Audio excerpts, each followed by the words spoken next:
Hello friends, this is your Dr. Jagannathan. Today we are going to discuss a very common topic on our medical forum. The topic we are going to discuss today is common cold. You may all be astonished. What is there to discuss about common cold? Common cold is so common that everybody knows everything about it and what the doctor is going to discuss about common cold. But the fact is, it's not so. See, there are so many things known and unknown about common cold. Because common cold is a common condition that has been existing for years together, centuries together, for time immemorable. Because everybody knows common cold is a common condition that comes and goes. Whether you treat it or don't treat it, that comes there, it affects you, it troubles you, and it goes off. That is the conception about common cold. Now, I will switch over to Tamil. இப்போ அந்த common cold என்பது அது வந்து நம்ம ஜலதோஷம் அப்படின்னு நம்ம சொல்கிறோம். இந்த ஜலதோஷம் அப்படிங்கிறது ஒரு ரொம்ப காமனாக, இந்த common cold is a very common affair. அது வந்து எல்லாரையும் அஃபெக்ட் பண்ணோம், எல்லா வயதுகளையும் அஃபெக்ட் பண்ணோம், எல்லா சீசன்லேயும் அஃபெக்ட் பண்ணோம், எல்லா நிலைகளிலையும் அஃபெக்ட் பண்ணோம். அதனால் இது வந்து காமன் கோல்டு, இந்த ஜலதோஷம் பிடிக்காதவங்க யாராவது தெரிஞ்சிருக்காங்க நமக்கு இருப்பாங்களான்னு யாருமே கிடையாது. எல்லாருக்கும் ஜலதோஷம் வந்திருக்கும், ஜலதோஷத்தினால் பாதிக்கப்பட்டிருப்பாங்க, ட்ரீட்மெண்ட் எடுத்துருப்பாங்க. அதில் முக்கியமாக இந்த ஜலதோஷம் வந்து இந்த கை வைத்தியம்னு சொல்லுவாங்க. அந்த ஃபேமிலியில் எல்லாம் பண்ணுவாங்க. சரி, கொஞ்சம் இன்ஹலேஷன் பண்ணு, கொஞ்சம் வந்து நெத்தியில் பத்து போட்டுக்க, கொஞ்சம் வெந்நீரை குடிச்சிக்க, ஒரு மூக்கில் ஏதாவது வேது பிடிச்சிக்கோ அப்படின்னு சொல்லுவாங்க. இதெல்லாம் பண்ணால் சரியாக போயிடும் அப்படிம்பாங்க. பட் யூஸ்வலி என்னன்னு கேட்டிங்கன்னா, அந்த கோல்டை பற்றி ஒரு சேயிங் இருக்குங்க இங்கிலீஷில். எ gold common a treated gold goes in 7 days. நீங்கள் கோல்டுக்கு வைத்தியம் பண்ணிங்கன்னா அந்த கோல்டு போகிறதுக்கு 7 days ஆகும். பட் அந்த untreated cold goes in a week. ஒரு வாரத்தில் போடுங்க. பாருங்கள், ட்ரீட் பண்ணால் 7 நாள் ஆகும், ட்ரீட் பண்ணாட்டி ஒரு வாரத்தில் சரியாயிடும். அப்படின்னா that means whether you treat it or not, common cold goes. அப்போ இந்த காமன் கோல்டு என்ன பண்ணுதுன்னு நமக்கு எல்லாருக்கும் தெரியும். இது தெரிஞ்ச விஷயங்கள் தான் நான் சொல்ல போகிறேன். இருந்தாலும் ரெஃப்ரெஷ் பண்ணிக்கிறதுல ஒன்றும் தப்பு கிடையாது. இது வந்து யூஸ்வலி காமன் கோல்டு வந்துச்சுன்னா இது வந்து ஒரு இன்ஃபெக்ஷன். அது இன்ஃபெக்ஷன் சொன்னால் நமக்கு இது வைரல் இன்ஃபெக்ஷன். இப்போ நம்ம தெரியல, பாக்டீரியல் இன்ஃபெக்ஷன் இருக்குது, வைரல் இன்ஃபெக்ஷன் இருக்குது, ஹெல்மெத்திக் இன்ஃபெக்ஷன், நிறைய இன்ஃபெக்ஷன் இருக்குது. அதில் ஃபங்கல் இன்ஃபெக்ஷன்லாம் இருக்குது இல்லையா. இந்த common cold is viral infection. அது வந்து இந்த ரிட்ரோ வைரஸ் அப்படின்னு ஒரு வைரஸ் சொல்லுவாங்க. இப்போ ஒவ்வொரு வைரல் இன்ஃபெக்ஷனுக்கும் ஒரு வைரஸ் இருக்குது. இப்போ யூஸ்வலாக நமக்குலாம் தெரியும், சில வருஷங்களுக்கு முன்பெல்லாம் வைரஸ்க்கு ட்ரீட்மெண்ட் கிடையாது. இப்போ பாக்டீரியாஸ்க்கு ஆன்டிபயோட்டிக்ஸ் கண்டுபிடிச்சிட்டாங்க. 1930s 40s 50sலாம் ஆன்டிபயோட்டிக்ஸ் கண்டுபிடிச்சாங்க. அதனால் பாக்டீரியாவில் நம்ம பாக்டீரியல் இன்ஃபெக்ஷனை நம்ம கண்ட்ரோல் பண்ண முடியுது. ஆனால் வைரல் இன்ஃபெக்ஷனுக்கு வைரல் ட்ரக் வந்து ரொம்ப நாளாக கண்டுபிடிக்க முடியல. இப்போ ரீசெண்டாக வந்து நிறைய ஆன்டிவைரல் ட்ரக்ஸ்லாம் கண்டுபிடிச்சிட்டாங்க. நம்ம we can control the viral infection also. இப்போ காமன் கோல்டு வந்து ஒரு வைரல் இன்ஃபெக்ஷன். அந்த வைரஸ் வந்து it is prevalent all over. எங்கே பார்த்தாலும் அந்த வைரஸ் இருக்குது. அது என்ன பண்ணுன்னு கேட்டிங்கன்னா, அது வந்து நம்ம எப்படி உள்ளே போகுதுன்னா, நம்ம மூக்கின் வழியாக, சுவாசத்தின் வழியாக உள்ளே போகும். அந்த சுவாசத்தின் வழியாக டைரக்ட் கான்டாக்டில் போகலாம். அல்லது வந்து நம்ம எதையாவது ஒரு பொருளை தொட்டுட்டு, இந்த வைரஸ் உள்ள தொட்டு நம்ம மூக்கை போய் தொட்டோன்னு வச்சுக்கோங்க, அது வழியாக போகலாம். அல்லது நமக்கு நம்முடைய பேசிகிட்டு இருக்கவனுக்கு வைரல் இன்ஃபெக்ஷன் இருக்குங்க, அவன் மூலமாக நமக்கு பரவலாம். இதெல்லாம் நம்ம விவரமாக பார்க்க போகிறோம். இப்போ இது ஜென்ரலாக வந்து இந்த காமன் கோல்டு வந்து மோஸ்ட்லி இது வந்து ஹார்ம்லெஸ். ஆனால் தொந்தரவு பண்ணும். இது உயிருக்கெல்லாம் ஆபத்து கிடையாது, பெரிய வந்து மார்பிடிட்டிலாம் வராது. ஆனால் பெரிய ஐயோ சளி பிடிச்சதோன்னு சொல்லுவாங்க இல்லையா. சளி பிடிச்சிச்சுன்னா, ஜலதோஷம் பிடிச்சதுன்னா தும்மிக்கிட்டே இருக்கும், மூக்கு அடைக்கும், மூக்கில் ஊற்றிக்கிட்டே இருக்கும், இவர் வேலையும் செய்ய முடியாது, தலை வலிக்கும், உடம்பெல்லாம் வலிக்கும், ரெஸ்ட் எடுக்கணும், இதெல்லாம் பண்ணணும். அதனால் இந்த சளி பிடிக்கிறது, இந்த காமன் கோல்டு வருவது வந்து ஒரு நச்சு பிடிச்சது. அதனால் இப்போ நம்ம இந்த காமன் கோல்டு, இந்த ஜலதோஷம் வந்துன்னா என்னென்ன சிம்டம்ஸ் இருக்குன்னு பார்ப்போம்.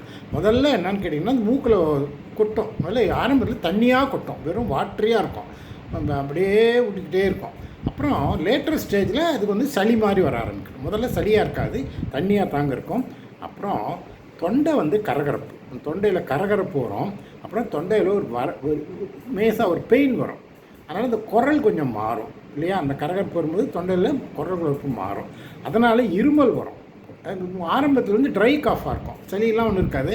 போக போக மெல்ல மெல்ல சளி வர ஆரம்பிக்கும். அப்புறம் தும்மல் இருக்கும். அந்த காமன் கோல்டு வந்துச்சுன்னா, இந்த காமன் கோல்டு வந்து இந்த ஜலதோஷம் ஒரு அலர்ஜி உண்டு பண்ணும். அதனால் தும்மல் இருக்கும். அப்புறம் உடம்பெல்லாம் ஒரு முறிக்கும், வலிக்கும். பார்த்தா உடம்பே நல்லா இருக்காது. கேட்டால் என்னப்பா இப்படி இருக்குன்னா, உடம்பே முடியலைங்க, ஜலதோஷம் பிடிச்சிக்கிச்சு, ரொம்ப டயர்டாக இருக்குன்னு சொல்லுவாங்க. அப்புறம் ஃபீவர் இருக்கும். இந்த ஃபீவர் வந்து லோ கிரேட் ஃபீவருங்க. பெரிய 103, 104லாம் இருக்காது. 101, மேக்ஸிமம் 101, 105 அந்த 101.5 அந்த ரேஞ்சில் தான் இதான் இருக்கும். இதெல்லாம் வந்து காமன் கோல்டோட சிம்டம். திருப்பி இந்த காமன் கோல்டு நம்ம சொல்லியிருக்கோம், இது மோஸ்ட் ஆஃப் த டைம் நம்ம வந்து நம்முடைய அந்த கை வைத்தியத்திலே சரியாக போயிடும். உங்களுக்கு நம்ம வீட்டில் அம்மா இருப்பாங்க, பார்ப்பாங்க, பாட்டி இருப்பாங்க. நீ ஒன்றும் இல்லை, ஒரு நெத்தியில் ஒரு 10 போட்டுக்க அப்படிம்பாங்க. அப்புறம் வந்து ஹாட் வாட்டர் குடியும்பாங்க, இல்லாட்டி வேது பிடியும்பாங்க. இதெல்லாம் பண்ணாலே சரியாக பேருக்கு நிறைய பேருக்கு போயிடும்னு சொல்லுவாங்க. இது காரணம் என்னன்னு கேட்டிங்கன்னா, இந்த வைரஸுக்கு வந்து மருந்துகள் கிடையாது. இந்த வைரஸ் என்ன பண்ணுன்னா கொஞ்ச நாளைக்கு இருக்கும். அந்த கொஞ்ச நாள் உடம்புல இருந்த உடனே அது உடம்புல விழுந்து அந்த வைரஸ் இருக்கும்போது அந்த வைரத்தினுடைய வைரல் ஆன்டிபாடிஸ் நம்ம உடம்புல உண்டாகிடும், தானாக உண்டாகும். ஏன்னா அந்த வைரஸ் என்டர் ஆகும்போது அந்த ஆன்டிபாடியும் இந்த வைரஸ் ரியாக்ட் பண்ணும்போது இந்த வைரஸ் அழிஞ்சு போயிடும். இதுதான் வந்து நம்ம பல நிலையில் வந்து நம்ம ஃபார் எக்ஸாம்பிள் நம்ம அம்மை கூட சொல்லுவோம் இல்லையா, பெரிய அம்மைக்கெல்லாம் வைத்தியம் கிடையாது, பெரியம்மைக்கெல்லாம் வைத்தியம் கிடையாதுன்னு சொல்லுவாங்க. இது உண்மைதான். நம்ம வந்து இந்த வேக்சினேஷன், ஸ்மால் பாக்ஸ் வேக்சினேஷன் வரதுக்கு முன்ன என்னன்னு கேட்டிங்கன்னா, அம்மை வந்துச்சுனாக்கா அவங்களா பிழைச்சாதான் உண்டு, இல்லாட்டி மரணம் தான். அப்படி தான் இருந்துகிட்டு இருந்துச்சுன்னா அம்மை வந்து வெறும் விருலண்ட். இப்போ இந்த வைரஸ் என்னாகும், நம்ம அம்மை உடம்பில் அம்மை வைரஸ் உள்ளே போனோடனே 2 ரியாக்ஷன் பண்ணோம். ஒன்று உடம்புல வியாதியை உண்டு பண்ணும், கொப்பளங்கள்லாம் உண்டு பண்ணும், நரம்பை பாதிக்கும், உடலில் எல்லா உரிமையும் பாதிக்கும். ரெண்டாவது, இந்த அம்மை கிருமிகளுக்கு தடுப்பு சக்தி நம்ம உடம்புல ஆட்டோமேட்டிக்காக உருவாகும்.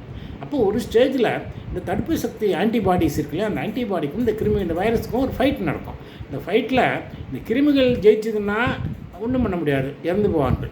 ஆனால் அந்த ஆன்டிபாடி ஜெயிச்சதுன்னா வந்து செக்யூர் ஆகிடுவாங்க. அப்போ நம்ம கடவுள் நம்ம வந்துச்சு, கடவுளால் நம்ம குணமடைந்தோன்னு சொல்கிறோம். கடவுளுங்கிறது அந்த ஆன்டிபாடிஸ் தான். அதே மாதிரி காமன் கோல்டில் மோஸ்ட் ஆஃப் தி டைம் இந்த காமன் கோல்டு ஆன்டிபாடிஸ் வந்து சீக்கிரம் நம்மளை சரி பண்ணிவிடும், ஒரு வாரத்தில் சரி பண்ணிவிடும். அதுதான் வந்து அதனால் வந்து நம்ம ட்ரீட் பண்ணாட்டாலும் ஒன்றும் பிரச்சனை இல்லை அப்படிங்கிறது தான். ஆனால் இப்போ இந்த குழந்தைகளுக்கெல்லாம் இது வந்துச்சுன்னா ரொம்ப நச்சரிப்பாக இருப்பாங்க. அதுங்களுக்கு வந்து மூச்சு விட முடியாது, தலை வலிச்சுக்கும், கத்திக்கிட்டே இருக்கும், மூக்கில் ஊற்றிக்கிட்டே இருக்கும், சாப்பிடாது, ஃபீவர் இருக்கும்.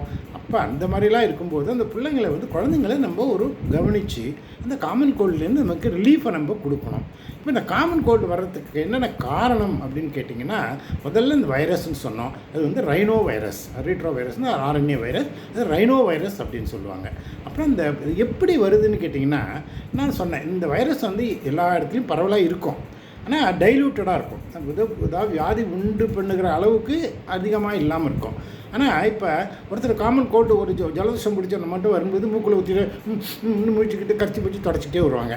அவங்க பேசும்போது அவங்களுடைய மூச்சு காட்டில் அவங்க பேச்சில் இருந்த ட்ராப்லெட்ஸ், சில பேர் பேசும்போது எச்சில் தெரிக்கும், அந்த ட்ராப்லெட்னு சொல்லுவாங்க, அதில் இந்த வைரஸ் வரும். அது நம்ம மேலே படும்போது நம்ம உடம்புல என்ட்ராகும். சில பேர் தும்முவாங்க, இருமுவாங்க, தும்மும்போதும் இருமும்போதும் இந்த வைரஸ் காட்டில் வரும்.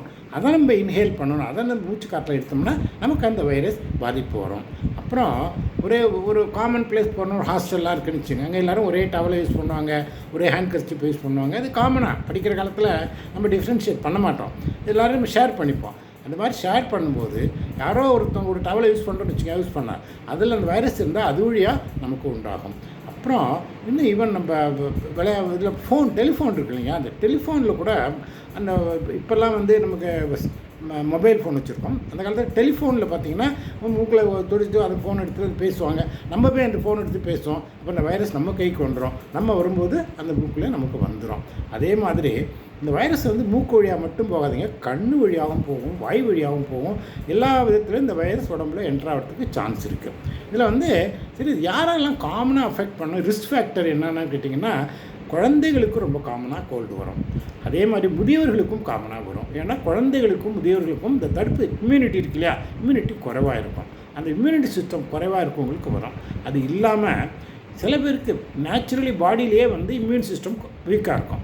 எப்படின்னு கேட்டிங்கன்னா, ஒரு க்ரானிக் இல்னஸ், ஒரு டியூபர்குலோசிஸ், அது மாதிரி க்ரானிக் இல்னஸ் இருக்கு இல்லையா, அவங்களுக்கு இம்யூனிட்டி குறைவாக இருக்கும். இப்போ கேன்சர் இருக்காங்க இல்லையா, அவங்களுக்கு இம்யூனிட்டி குறைவாக இருக்கும். அது இல்லாமல் இந்த கேன்சருக்கெல்லாம் ட்ரீட்மெண்ட் எடுத்துக்கிறாங்கல்ல, இந்த ட்ரக்கு எல்லாமே இம்யூனிட்டியை குறைக்கக்கூடிய மருந்துகள், அவங்களுக்கும் வந்து ஈஸியாக இந்த காமன் கோல்டு வரும். அப்புறம் ஸ்மோக் பண்ணுறவங்களுக்கு இந்த நம்முடைய நுரையீரலில் இந்த முகத்துலலாம் அந்த சிலியரி மெம்பரேன் இருக்குல்ல, அந்த சிலியாலாம் கெட்டு போயிருக்கும். அதனால் அந்த சிலியானாக்கா இந்த முடி மாதிரி மயிர் மாதிரி இருக்கும், அது வந்து பாக்டீரியாவை தள்ளி விட்டுரும். அது கெட்டு போயிருந்துச்சுன்னா இந்த பாக்டீரியா ஈஸியாக உள்ளே போய் அவர்களுக்கும் அந்த பாதிப்பு ஏற்படும். அப்புறம் அதிகமான க்ரௌடட் பிளேஸில் நம்ம எக்ஸ்போஸ் ஆகுறது. ஃபார் எக்ஸாம்பிள், இப்போ கிரிக்கெட் மேட்ச் போகிறோம், இல்லை ஒரு சினிமா தேட்டருக்கு போகிறோம், இல்லை ஒரு ஃபங்க்ஷனுக்கு போகிறோம். இங்கெல்லாம் வந்து க்ரௌடட் பிளேஸஸ். க்ரௌடட் பிளேஸில் 1000 பேர் இருக்காங்கன்னா நிச்சயமாக 50 பேருக்கு கோல்டு இருக்கும். அவங்ககிட்டேருந்து எல்லாத்தையும் பரவுறதுக்கு சான்ஸ் இருக்குது. ஸோ இந்த விதமாக நம்முடைய இது பரவி நம்ம உடம்புல பாதிப்புகளை ஏற்படும். இப்போ என்னென்ன பாதிப்பு ஏற்படும்னு கேட்டிங்கன்னா, இதில் வந்து இந்த காமன் கோல்டு வைரஸ்ன்னு சொன்னோம், இது இன்ஃபெக்ஷன் சொன்னோம். இந்த காமன் கோல்டு வந்து எங்கே தொண்டைக்கு போயிடுது, மூக்கு போகுது, மூட்டிலேருந்து தொண்டைக்கு போகுது. நம்ம ஒரு மூக்குக்கும் தொண்டைக்கும் காதுக்கும் ஒரு கம்யூனிகேஷன் இருக்குது. ஒரு ஈஸ்ட்ரிஜன் டியூப்னு ஒன்று இருக்குது. அது வழியாக தொண்டை வழியாக மூக்கில் இன்ஃபெக்ஷன், தொண்டையில் இன்ஃபெக்ஷன், காதுலையும் இன்ஃபெக்ஷன் வரும், மிடில் ஏர் இன்ஃபெக்ஷன் வரும், காதினுடைய நெருப்புகளில் இன்ஃபெக்ஷன் வரும். அப்புறம் ஆஸ்மானா உங்களுக்கு தெரியும், மூச்சு திணறல், அது ஒரு லங் இன்ஃபெக்ஷன். அந்த லங் இன்ஃபெக்ஷனுக்கு போகிறோம். இதனால் நமக்கு இன்ஹேல் பண்ணுற அந்த வைரஸ் நுரையீரலுக்கு போச்சுன்னா லங் இன்ஃபெக்ஷன் வந்துடும்.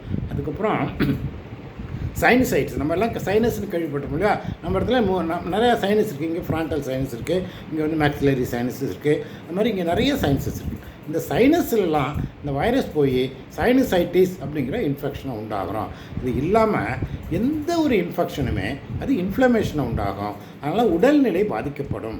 ஒரு சென்ஸ் ஆஃப் வெல்பீயிங்கே இருக்காது. இப்போ பார்த்தாலும் ஒரு சோர்வு, ஒரு அயர்வு, பசியின்மை, தூக்கமின்மை, உடம்புல வலி, கை கால் கடுப்பு, வியர்வை, இப்படி எல்லா விதமான தொந்தரவுகளும் இருக்கும். அப்படியாச்சா? இப்போ இதை வந்து நமக்கு எதனாலன்னு பிரித்தோம், இது என்னென்ன ரிஸ்க் ஃபேக்டர்னு பார்த்தோம். இது நம்ம எப்படி ப்ரிவெண்ட் பண்ணுறது? நம்ம காமன் கோல்டுன்னு ப்ரிவெண்ட் பண்ணுறது ஒன்றும் பெரிய விஷயமே இல்லைங்க. நீங்கள் என்னென்னா இப்போல்லாம் வந்து இந்த மாஸ்க் போடுறது வந்து ரொம்ப காமன் ஆகிடுச்சு. எப்போல்லாம் நம்ம வெளியில் போயிட்டு எதுவும் க்ரௌடட் பிளேஸ், ஒரு தியேட்டருக்கு போகிறோம், ஒரு மீட்டிங் போகிறோம், கூடிய வரைக்கும் prefer to have a mask, இல்லை இந்த அவாய்ட் பண்ணுங்கள். அப்படி இல்லைன்னா க்ளோஸ் கான்டாக்ட் வரும்போது கான்டாக்டை அவாய்ட் பண்ணுங்கள். அதெல்லாம் பண்ணிட்டீங்கன்னா இந்த டைரக்ட் எக்ஸ்போஷர் வைரஸ் வந்து உள்ளே போகிறதுக்கு நம்ம காப்பாற்றிக்க முடியும். அதுக்கு அடுத்தபடி முக்கியமான விஷயங்க, வெளியில் எங்கே போனாலும் ஹேண்ட் வாஷ் பண்ணுங்கள். ஹேண்ட் வாஷ் பண்ணோம் அப்படின்னு சொன்னால் இந்த கையிலே உள்ள அந்த கிருமிகள் நம்முடைய உடம்புல போகிறதுக்கு சாய்ஸும் குறைஞ்சிரும். அதனால் வந்து அதுக்கு அடுத்தபடி நம்ம ஹேண்ட் வாஷ் பண்ணுற போதும் இந்த டிஸ்இன்ஃபெக்டன் சொல்கிறோம் இல்லையா, நம்ம சானிடைசர்னு சொல்லுவோம், அதுதான் டிஸ்இன்ஃபெக்ட். இந்த சானிடைசரை யூஸ் பண்ணி நம்ம ஹேண்ட் வாஷ் பண்ணோம்.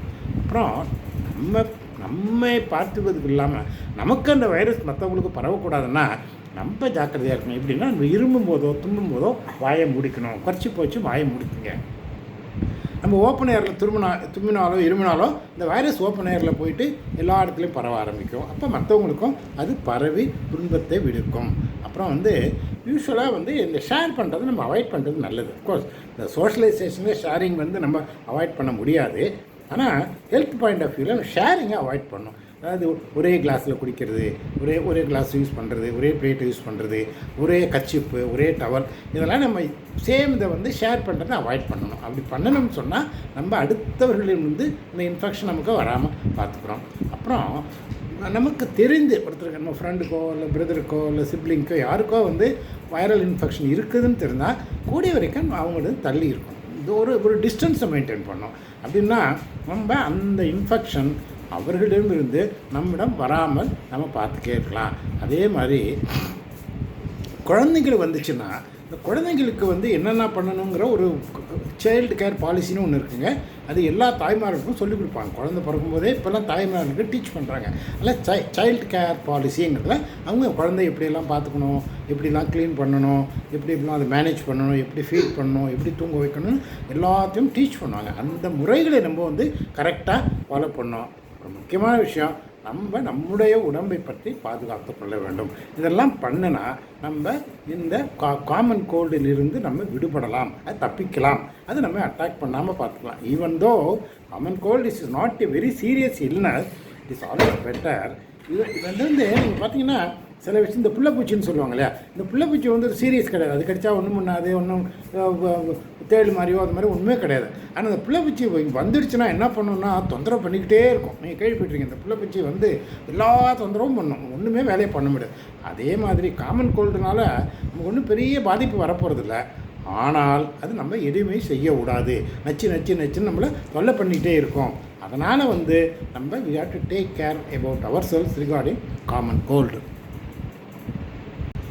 இப்போ நமக்கு காமன் கோல்டு வந்துருச்சு, சரி என்ன பண்ணுறது? இப்போ ரொட்டீன் ட்ரீட்மெண்ட்லாம் ஒன்றும் சரியாக வரல, ஒரு லாங்காக இருக்குது, ஒரு வாரம் ஆச்சு, இன்னும் சரியாகலை, நச்சுன்னு இருக்குது, ஃபீவர் இருந்துக்கிட்டே இருக்குது, உடம்பு வலி இருந்துக்கிட்டே இருக்குது, த்ரோட் பெயின் இருக்குது. அதுக்கப்புறம் இந்த சளி காமன் கோல்டில் யூஸ்வலாக நம்ம சொன்னோம் வாட்டரியாக இருக்கும்னு சொன்னோம் இல்லையா? மூக்கில் ஊற்றுறதோ தொண்டையில் வருதோ தண்ணியாக இருக்கும். அது திக்காயிட்டு சளியாக வந்துருச்சுன்னு சொன்னால் நம்ம ஒரு கொஞ்சம் சீரியஸான ட்ரீட்மெண்ட் எடுக்கணும். அதுக்கு நம்ம என்ன பண்ணால் you have to go to a doctor. Doctor தான் உங்களுக்கு ஏன் இந்த இது இன்னும் ஒரு வாரம் இன்னும் போகாமல் இருக்குது, வேறு ஏதாவது ஆடட் இன்ஃபெக்ஷன் ஆகிருக்கா அப்படிங்கிறத அவங்க பார்ப்பாங்க. மோஸ்ட்லி என்னன்னிங்கன்னா சூப்பர் ஆடட் பாக்டீரியல் இன்ஃபெக்ஷன் ஒன்று இருக்குங்க. வைரல் இன்ஃபெக்ஷன் ஒன்றும் பண்ணாது. ஆனால் இந்த வைரல் இன்ஃபெக்ஷன் ஒரு பேஸை ஒரு அடித்தளை உண்டாக்கிடும். அது மேலே பாக்டீரியா உட்காந்துக்கும். இந்த பாக்டீரியா உட்காந்துச்சுன்னா அதனுடைய பாதிப்பு அதிகமாக இருக்கும். பாக்டீரியாவில் பாதிப்பு வைரஸில் அதிகமாக இருக்கும். அப்போ உங்களுக்கு சளி மஞ்சளாகவும் பச்சலாக இருக்கும், அது பாட்டி கொட்டிக்கிட்டே இருக்கும், தொண்டை வலி அதிகமாக இருக்கும், ஃபீவர் இருக்கும், தலை கனம் இருக்கும், எல்லா சிம்டமும் இருக்கும்.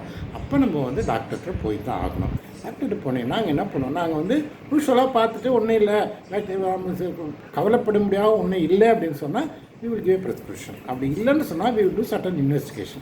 காமனாக என்ன பண்ணுவோம், ஒரு த்ரோட் ஸ்வாப், த்ரோட்டில் நம்ம கொரோனாவெலாம் எடுத்தாங்க இல்லையா, கோவிட்டில், ஒரு ஸ்வாப் எடுத்து பார்க்கலாம். என்ன இந்த இதை கோல்டு வயசை தவிர வேறு எதுவும் இருக்குதா அப்படிங்கிறது அதை பார்க்கலாம். அப்புறம் உங்களுக்கு ரொம்ப சைனஸ்லாம் வச்சு சைனசைட்டிஸ் வந்துருச்சு, பெரிஞ்சைட்டிஸ் வந்துருச்சு, இதெல்லாம் ரொம்ப கஷ்டமாக இருக்குது, ஹெடேக்லாம் இருக்குன்னா ஈவன் நீ மே டேக் அன் இசிஜி.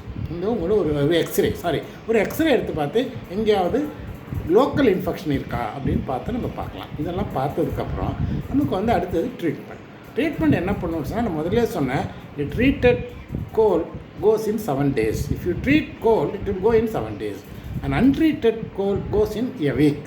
நீங்கள் ட்ரீட் பண்ணலைன்னா அது ஒரு வாரத்தில் போகிறோம். இந்த 7 days ஒரு வாரமும் ஒன்று தானே. அப்படின்னா ட்ரீட்மெண்ட் பண்ணினாலும் பண்ணாட்டாலும் ஒரு வாரத்தில் சரியாக போய்டுங்கிறது தான். அதனால் அடுத்தபடியாக என்னன்னு கேட்டிங்கன்னா, கோல்டுக்கு பெரிய டிராஸ்டிக் ட்ரீட்மெண்ட் தேவையில்லை. ஆனால் என்ன தேவைன்னா சிம்டமேட்டிக் ரிலீஃப் வேணும். இந்த மூக்கடப்பு இருக்குது, தும்மல் இருக்குது, தலைவலி இருக்குது, ஃபீவர் இருக்குது, உடம்பு வலி இருக்குன்னா இதெல்லாம் சிம்டம்ஸ். இந்த சிம்டமேட்டிக் ரிலீஃப் வேணும். அதுதான் நம்ம ட்ரீட்மெண்ட். இப்போ நம்ம ட்ரீட்மெண்ட் என்ன பண்ண போகிறோம் அப்படின்னு சொன்னால், இப்போ நம்ம வச்சு 4 நாள் ஆச்சு, 5 நாள் ஆச்சு, இன்னும் இருந்துக்கிட்டே இருக்குது அப்படின்னு சொன்னாக்கா முதல்ல நம்ம ரெஸ்ட் எடுக்கணும். சாதாரணமாக இருந்தால் ரெஸ்ட் நம்ம தேவையில்லை. ஆனால் ரெஸ்ட் எதுக்கு தேவைன்னா, நம்ம அடுத்தவங்களுடைய கான்டாக்டை அவாய்ட் பண்ணணும். ஒன்று அவங்ககிட்டேருந்து வேறு இன்ஃபெக்ஷன் நமக்கு வரக்கூடாது. அடுத்தது நம்மகிட்ட இன்ஃபெக்ஷன் இருக்குது, அது அவங்ககிட்ட போகக்கூடாது. அதுக்காக ரெஸ்ட்டு வேணும்.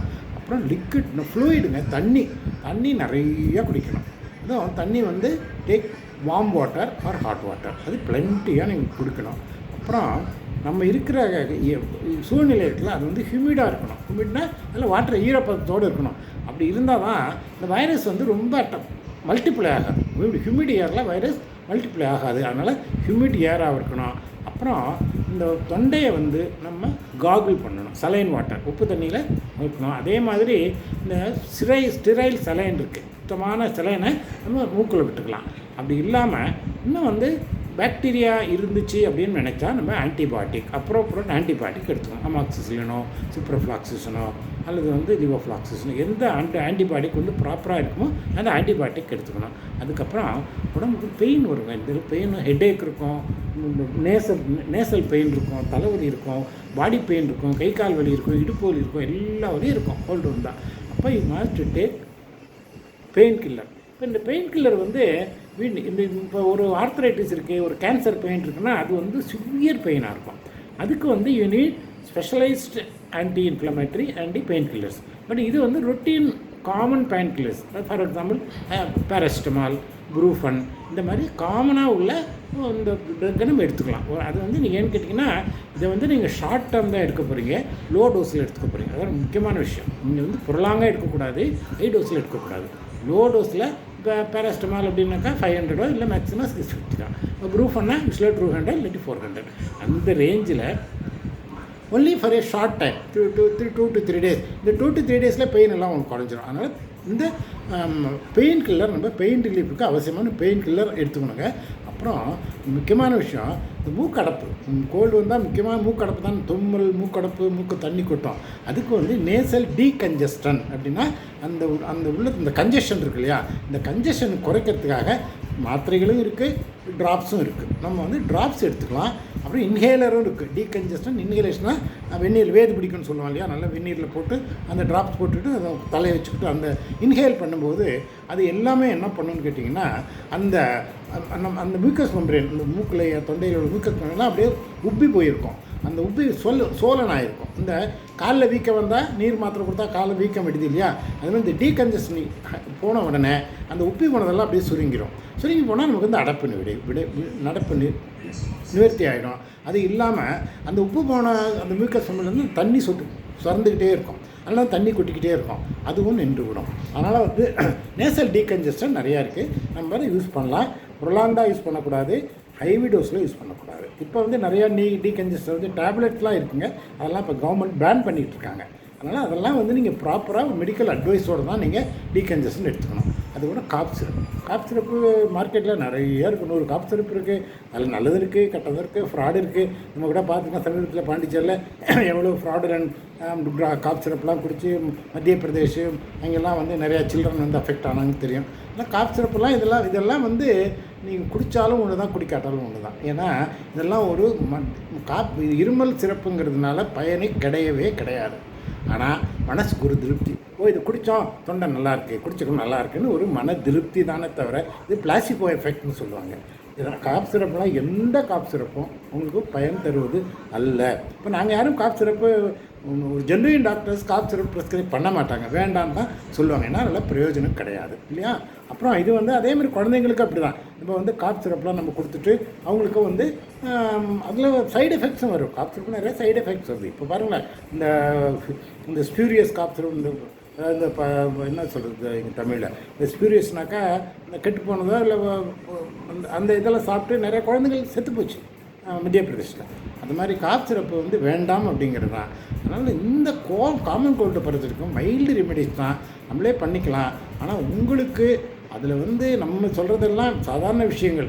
உங்களுக்கு ஏதாவது இதில் மாறுபாடு ஏற்பட்டுச்சுன்னா, 5 நாளைக்கு 6 நாளைக்கு மேலே ஃபீவர் இருந்தாலோ, கோல்டு சிம்டம் இருந்தாலோ, அல்லது உங்கள் சளி திக்காக இருந்தாலோ, உங்களுடைய உடல் வலியும் ஃபீவரும் குறையாமல் இருந்தாலோ, உங்களுடைய இருமல் அதிகமாக இருந்தாலோ, மூச்சுத்திணறல் இருந்தாலோ, இதெல்லாம் ஒரு ப்ரொலாங் பீரியடாக இருந்துச்சுன்னா நீங்கள் இமீடியட்டாக டாக்டரை அப்ரோச் பண்ணணும், மெடிக்கல் அட்வைஸ் எடுத்துக்கணும், இன்வெஸ்டிகேஷன் பண்ணி நீங்கள் அதை கண்டுபிடிச்சி நீங்கள் க்யூர் பண்ணிக்கணும்.